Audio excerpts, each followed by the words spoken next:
Hey, what's up guys, Mashin here, come back with a brand new video for you guys. Today we're going to be hitting a pretty big topic. It's quite important if you're someone that started to sell off a lot of their CSGO investments and start to look at possibly when you're going to be buying new stuff, what you're going to be buying, and all the other things like that. Before we hop on into this one though, let's hear a quick word from our sponsor. Hello buddy, are you tired of your ugly skins? Nothing lost, don't skip the ad. Open skinsmonkey.com, trade your CSGO skins and receive up to $5 bonus for free. What are you waiting for? Don't be a loser and trade on Skins Monkey.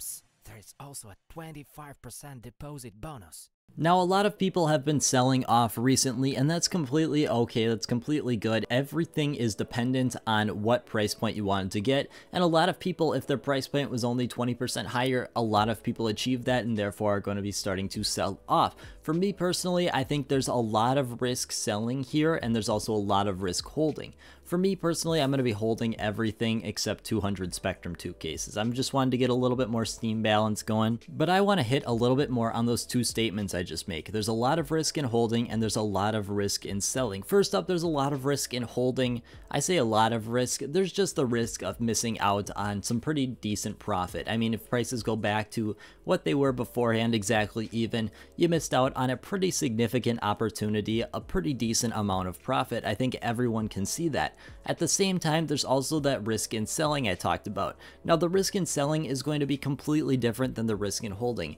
It's not going to be the risk that you missed out, it's going to be the risk that you didn't plan well enough. A lot of people forget that when you sell a CSGO item, if you're not going to cash out, you really need to start thinking right away when your point of entry is going to be back into the CSGO market. I think a lot of people are going to overlook that this time with the selling because it's not with summer. Usually when we saw those summer hypes, we saw the prices go way high, and then there was a long period of the prices being down. I don't expect that here. I think a lot of people are really overlooking how short this period might be of the downtime prices, so I think you guys should really be planning out when you're going to re-enter the market. For me, if you're going to sell, I think it's probably the best time to re-enter the market is going to be around the CSGO Major. That is probably going to be one of the best times to enter because we're going to have a lot of people selling off items so they can invest into the Major, which is my big waiter warning, kind of the title of this video that we're going to hit on in just a second. But I think it's definitely going to be beneficial for you to plan out ahead, and I think that's something not a lot of people do, and it's a lot of the boring work that goes into investing here. It's something people really don't care about, but I just recommend you write down, at least for the bare minimum, what amount you got back after selling on whatever platform you did, so you know at the bare minimum you shouldn't really be buying in for higher than that price unless you're going to be going all in or buying a significant amount more than you did previously. It's usually gonna be a lot more than you originally sold if you're going to be doing this strategy, but at a bare minimum I really recommend that you write down specific items you're looking at, whether it's just 3 different cases, 5 different cases, whatever, and a price point to go along with that and the current price point. Those are all going to be very interesting when you go to make your investing back in, the decision to invest back in. It's going to be very important that you see those numbers, see how much percentage wise each of those are down. Maybe the breakout case is only down 5%, but your Spectrum 2 is going to be down 35%. You really don't know, and that's probably going to impact your decision a lot.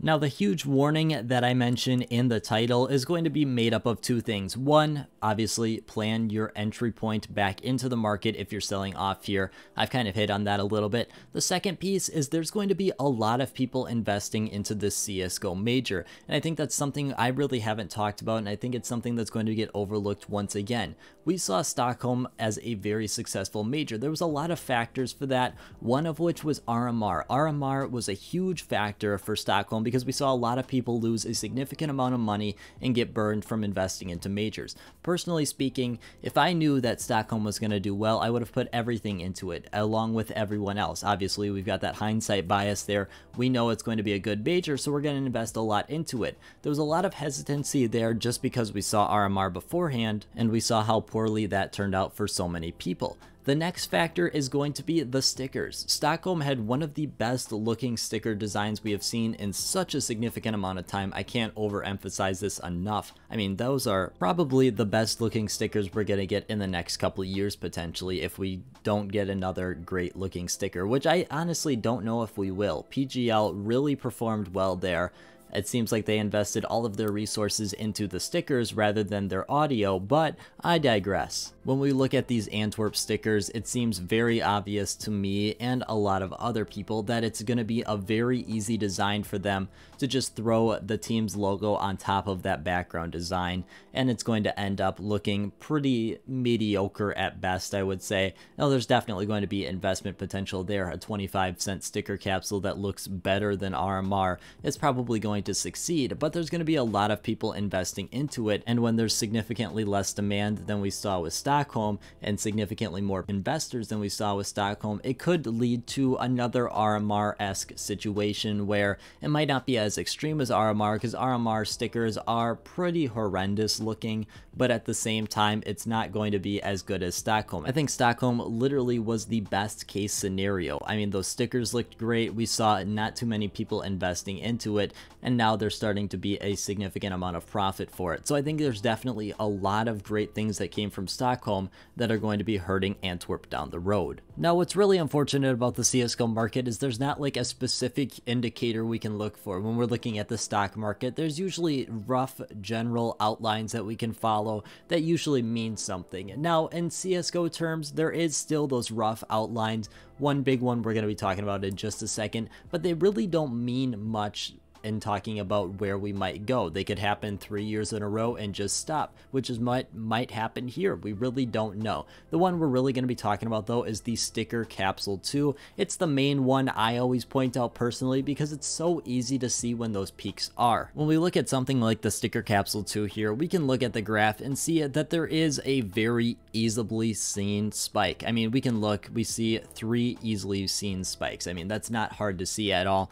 It's not something we're really seeing right now. Now, this is not the all-in massive formula to CSGO investing where if this spikes, that's the top of the market, but I think it's definitely a quite important thing to look at, even if it does not hold any real value. And what I mean by it not holding the real value is that we can't tell if this is the top of the market or not, but generally speaking, this is kind of your bubble behavior index, sort of say, or at least that's the way I view it. And then looking at this, you can see we're not really in that bubble behavior yet, which I think most people really agree on at this point. It's definitely good to kind of reassure yourself that we're not in this super duper massive bubble. The last thing I do want to throw in here as well is don't just trust people because they have a larger amount of following. There's not going to be some secret investment that no one's talking about that's as obvious as a pretty common case. But that's really all I have for today, guys. I want to thank you guys so much for watching, and I hope you have a great rest of your day.